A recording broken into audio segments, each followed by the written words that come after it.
They saw a cleaning lady. She saw a corrupt empire waiting to fall. Witnessed a meticulous plan that turned a millionaire's prejudice into his public downfall. "So, you're one of the special girls for after the party?" The question came out of Mr. Richard Thorne's mouth with a smug smile as Maya Vance knelt on the marble floor of the grand ballroom, cleaning up a spill of spilled wine.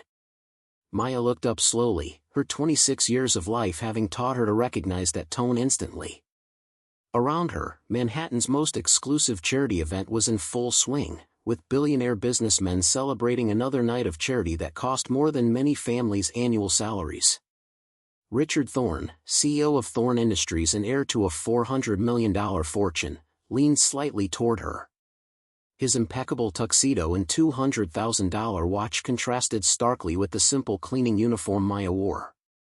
At 42, Richard had inherited not only the family business but also the arrogance that had been passed down from generation to generation.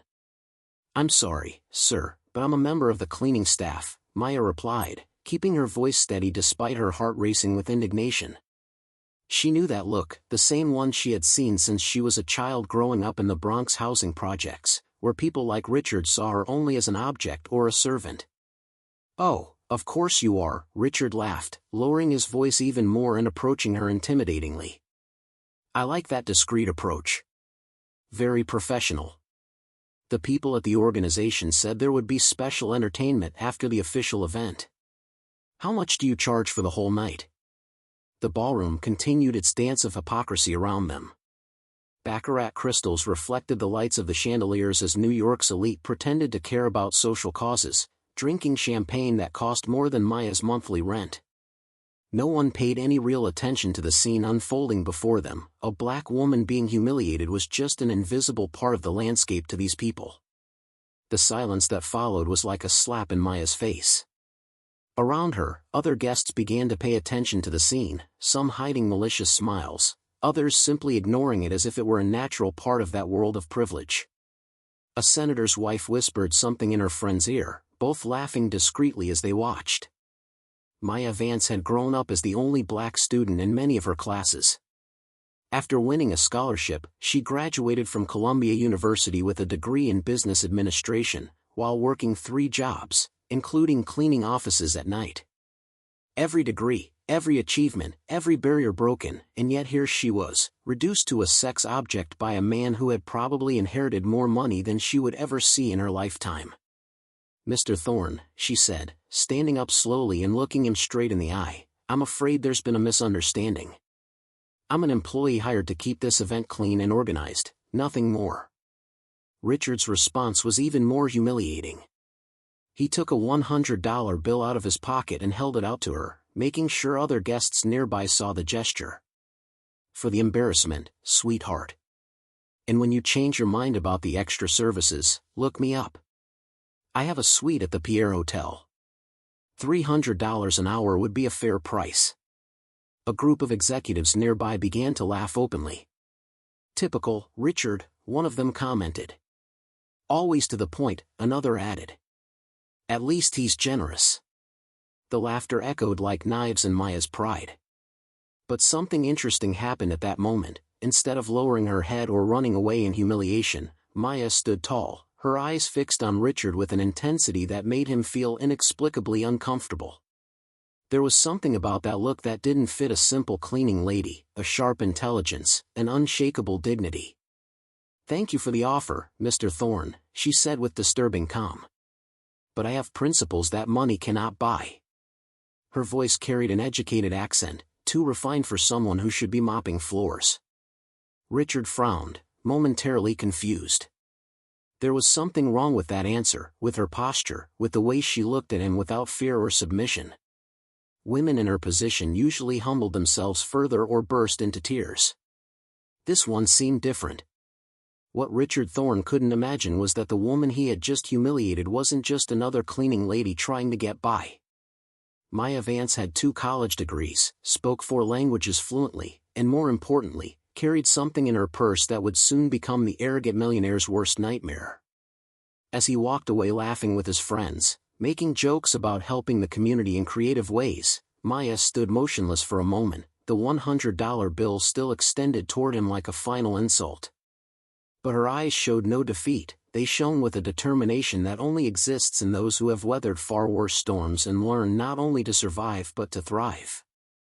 There, in the center of that gilded hall, filled with people who saw her as invisible, Maya maintained her composure like someone guarding a secret too powerful to be revealed before the time is right. What those privileged people didn't know was that every humiliating word, every cruel laugh, every condescending look was being carefully filed away in the mind of someone who would turn her apparent vulnerability into the most devastating weapon they had ever faced. If this story of prejudice and intelligent revenge has piqued your curiosity, be sure to subscribe to the channel to find out how a single humiliation would become the catalyst for a fall that would echo throughout Manhattan's elite.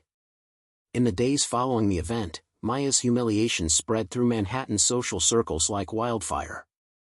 Richard Thorne had turned the incident into an anecdote for his exclusive dinner parties, telling anyone who would listen about the cleaning lady who played hard to get and how he had put her in her place. "You should have seen her face when I offered her the $100. Richard laughed during lunch at the Thornes' private club, gesturing with his $1,000 wine glass. These people always pretend to have morals until they see the money on the table. Maya, meanwhile, had returned to her modest apartment in the Bronx, carrying much more than the humiliation of that night. There was something about Richard's arrogance, the way he had treated her like a commodity, that had awakened memories she preferred to keep buried. At 16, Maya had witnessed her mother being humiliated in a similar way by the boss of the house where she worked as a maid. The man had offered her extra work in exchange for sexual favors, and when she refused, she was fired on false charges of theft. The family lost their home, and Maya vowed that day that she would never allow anyone to reduce her to an object again. But what angered her most was not just what Richard had done to her, it was knowing that he probably did this regularly, protected by his wealth and social standing. Men like him operated with total impunity, certain that their victims would never have the resources to confront them. What Richard Thorne didn't know was that Maya Vance wasn't just a cleaning lady working to get by. During the day, she operated under another name, Vance Consulting, a corporate auditing firm specializing in uncovering financial and labor irregularities. Her clients paid her handsomely for her ability to find evidence that lawyers and private investigators often missed. Maya had built her company slowly, using her ordinary appearance and humble background as the perfect cover. Powerful executives often spoke freely in front of her, assuming that a black woman from the suburbs couldn't understand their complex transactions or pose any real threat. 3 days after the event, Maya received a phone call that made her blood boil even more. It was Sarah, her supervisor at the cleaning company, with devastating news. "Maya, I'm sorry, but I can no longer book you for corporate events," Sarah said, clearly uncomfortable. "I got a call from the Thorne office. They said you were inappropriate and specifically asked that you be removed from the list of approved employees for high-profile events." The silence that followed was deafening. Richard hadn't been content with just humiliating her publicly, now he was attacking her source of income, using his influence to undermine her livelihood. It was a calculated, cruel move designed to teach a lesson to any woman who dared reject him. "Did he say anything else?" Maya asked, her voice dangerously calm. "Well," Sarah hesitated, "he suggested that you might want to reconsider your professional priorities, and that there were other services you could offer if you wanted to continue working in elite events." The implication was clear and repugnant. Richard was essentially trying to force her into prostitution through economic blackmail, using his power to cut off her opportunities for legitimate work. In that moment, something changed in Maya. The girl who had grown up watching her mother be humiliated, who had studied at 16 while holding down 3 jobs, who had built a career from scratch while facing daily prejudice, that woman was not going to bow down to a spoiled playboy who believed that money could buy anything. Maya hung up the phone and walked to her makeshift office in her bedroom. There, in 2 organized boxes, were the files of every case she had solved in the last 5 years, corrupt businessmen exposed, tax schemes uncovered, sexual harassment documented. Each case represented a victory for justice over the impunity of the powerful. But this case would be different. This one would be personal. She opened her laptop and began researching Richard Thorne, Thorne Industries financial history, previous litigation, corporate ties. Each click revealed more information, and Maya began to smile for the first time since that humiliating night. There were interesting things buried in the public records of Thorne Industries, very interesting, questionable transactions, suspicious partnerships, and most importantly, a pattern of behavior that suggested Richard Thorne had far more secrets than just his public arrogance. What that privileged millionaire didn't know was that every cruel word, every move to destroy her professional reputation, was only fueling the determination of someone who would turn her apparent vulnerability into the most devastating weapon he had ever faced. Maya wasn't just a victim seeking revenge, she was a highly trained predator who had just found her perfect prey. While Richard Thorne slept peacefully in his mansion, convinced he had solved the problem of the insolent cleaning lady, Maya worked through the night, her fingers flying over the keyboard, meticulously building the case that would destroy not only his reputation but the entire foundation of power upon which his privileged life was built. What those privileged people didn't know was that every act of contempt was writing their own sentence of defeat. And Maya Vance was about to become the judge, jury, and executioner of a justice Richard Thorne would never see coming. Over the next 2 weeks, Richard Thorne continued his vicious campaign against Maya Vance.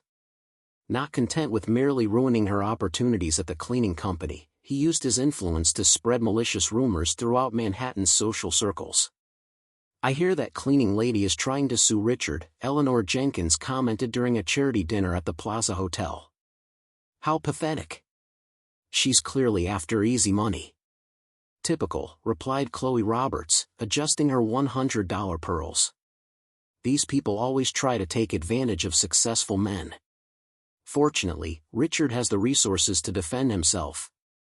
What they didn't know was that Maya was sitting just 10 feet away from them, dressed as a temporary waitress, serving champagne and collecting every poisonous word that came out of their privileged mouths.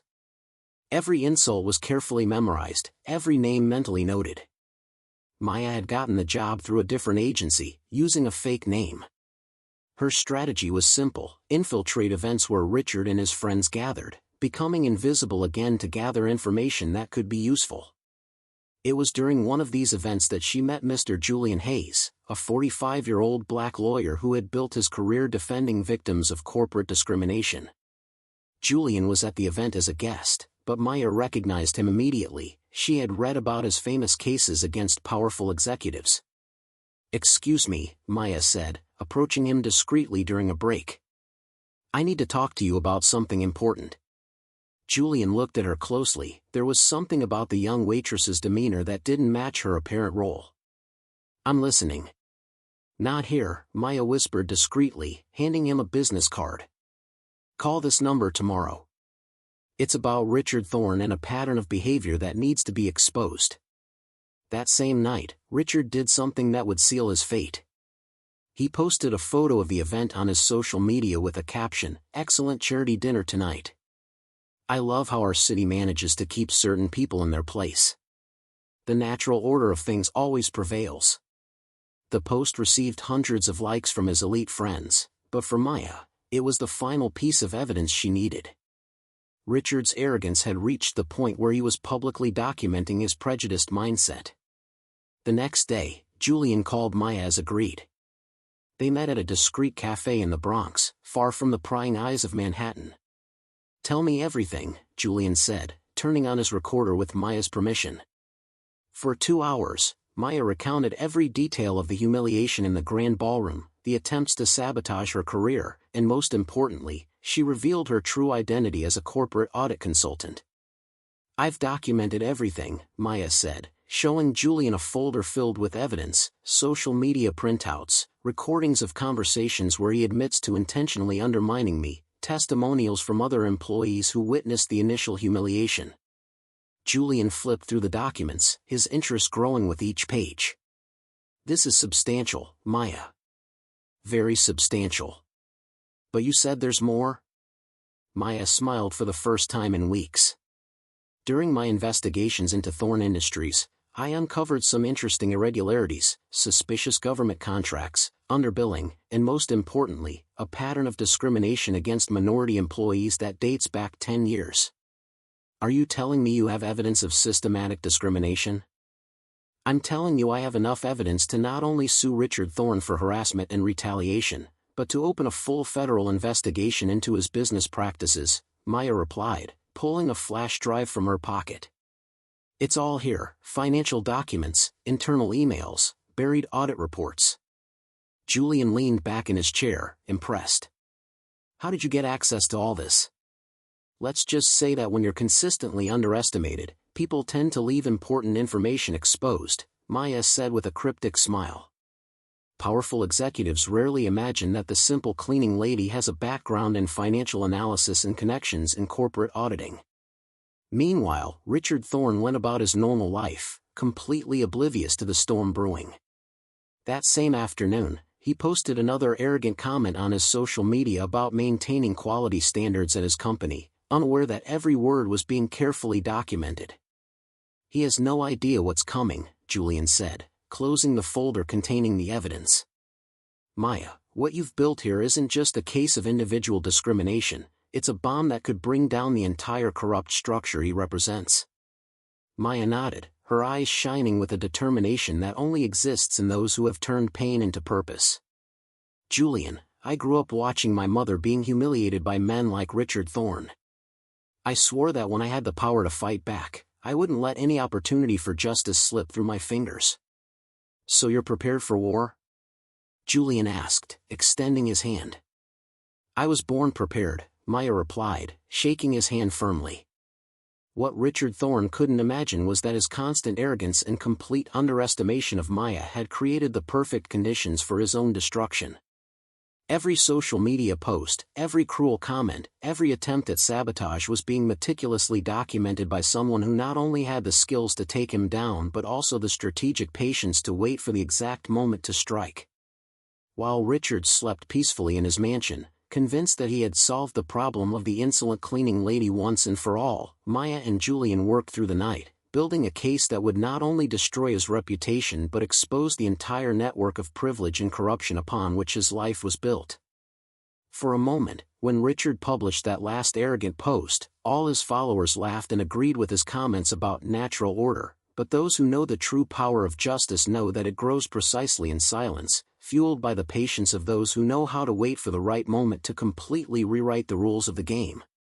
The first crack in Richard Thorne's confidence appeared on a seemingly normal Monday.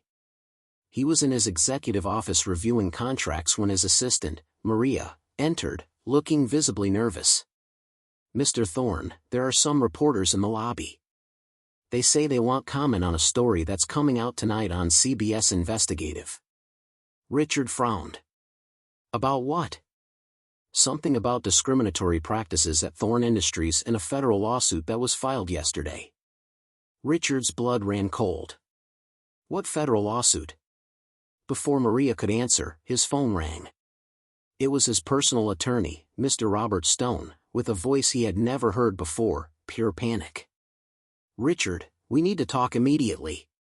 The Equal Employment Opportunity Commission has just opened a formal investigation against Thorne Industries. They have documents, recordings, evidence going back 10 years. And there's more, there are also allegations of sexual harassment and retaliation. What the hell are you talking about, Robert? Against whom? A woman named Maya Vance. And Richard, she's not just a cleaning lady like you thought. She's a corporate audit consultant with a degree from Columbia. You've messed with the wrong person. Richard felt the floor disappear beneath his feet. Maya Vance, the cleaning lady he had humiliated, whose life he had tried to destroy for pure amusement, was not who he thought she was. That's impossible. I saw her cleaning floors.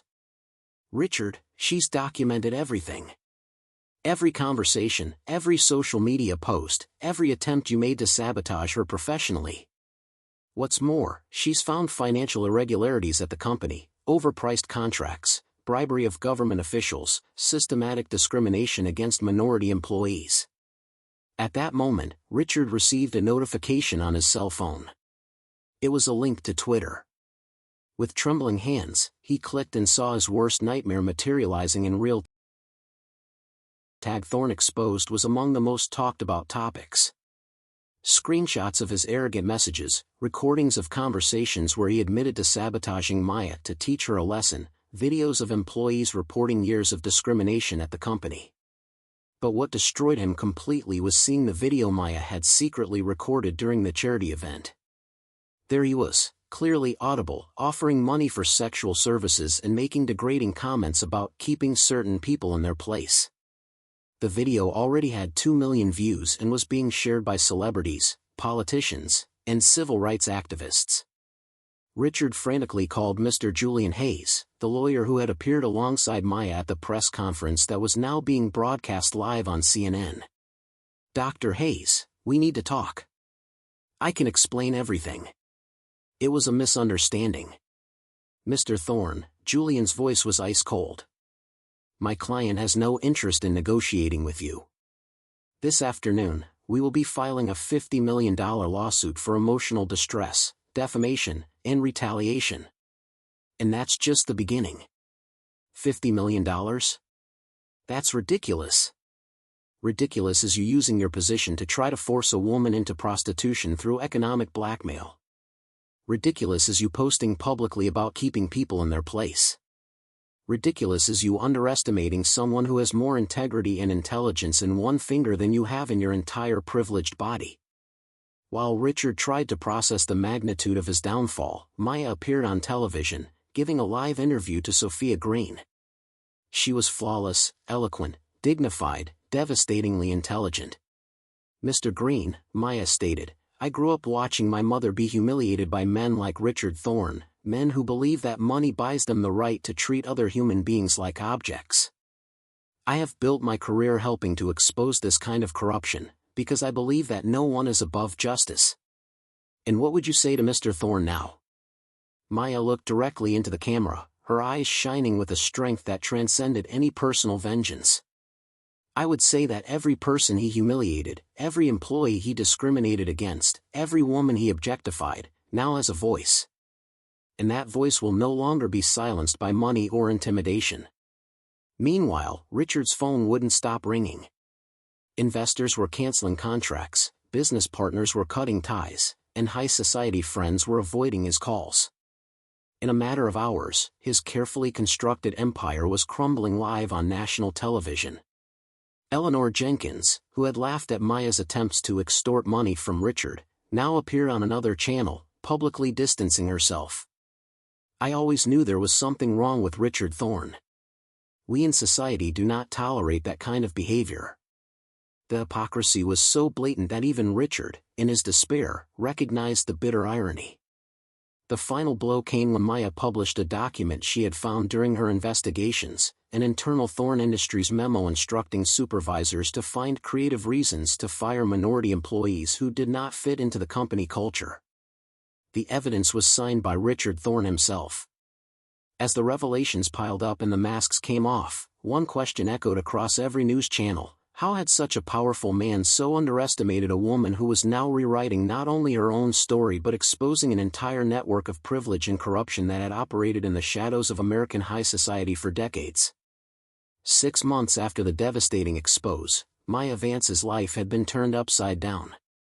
The young woman who had once been humiliated for cleaning marble floors now walked the halls of Vance Consulting and Associates, her own corporate auditing firm that had become the most respected in New York.